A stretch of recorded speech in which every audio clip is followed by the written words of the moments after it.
Good morning, Dylan with Huntsville Guns. I am a professional gunsmith and federal firearms licensee. Had a gun come in this morning for a transfer and I wanted to take the opportunity to go over it.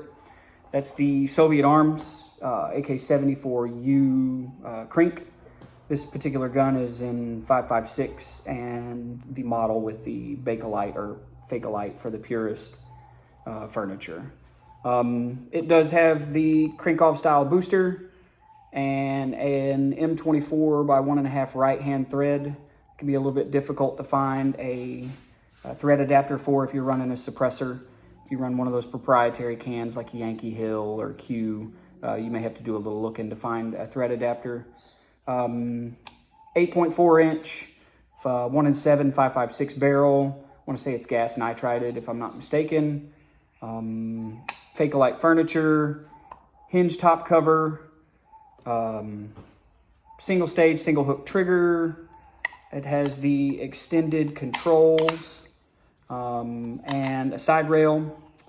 It also has a JMac 1913 rear trunnion, pretty good value adder in my opinion, and an SB Tactical 1913 triangle brace.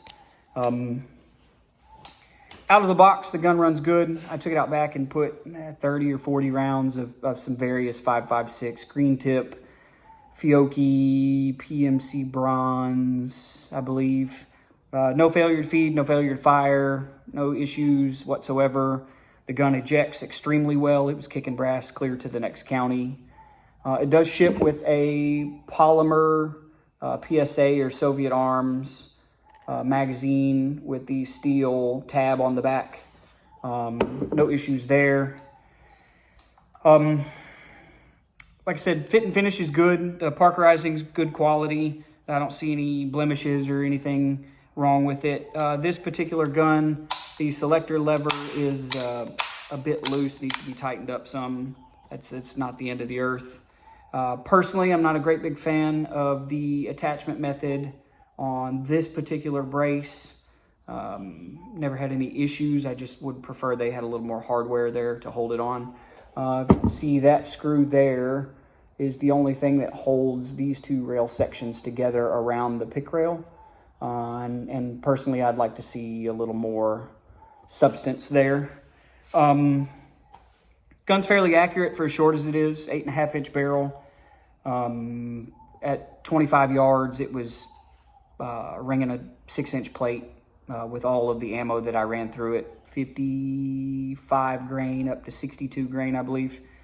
For the money, I think it's a good buy. There's a lot of stuff. If you remember a couple years ago, Arsenal had, I never remember their numbering system, the SLR 10647. They had a Krink version gun, 8.5 inch barrel Krink gun.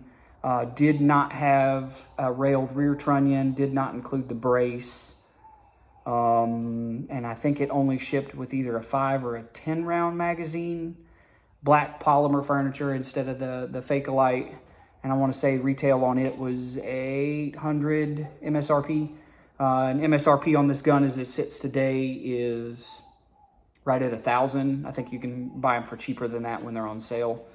Where do I see it fitting in the market? If you were looking for a dedicated gun to keep in the buggy or to keep in the truck for dispatching animals on a ranch, if you were looking for something to do some range work, if you were looking for something to put a side mount rail on and put a red dot and you wanted to do some pig hunting, it would do that. I personally, I'm not a big fan of a 5.56 gun with less than a 10.5 inch barrel, but that's just because most commercial suppressors on the market won't warranty a gun for anything shorter than 10.5. But I understand the aesthetic that they are going for, and it meets it in my opinion. For the money, I think you could buy a whole lot less gun, in my opinion, Palmetto does a pretty good job with quality control. So I think it's a decent buy for the money. Thanks for your time.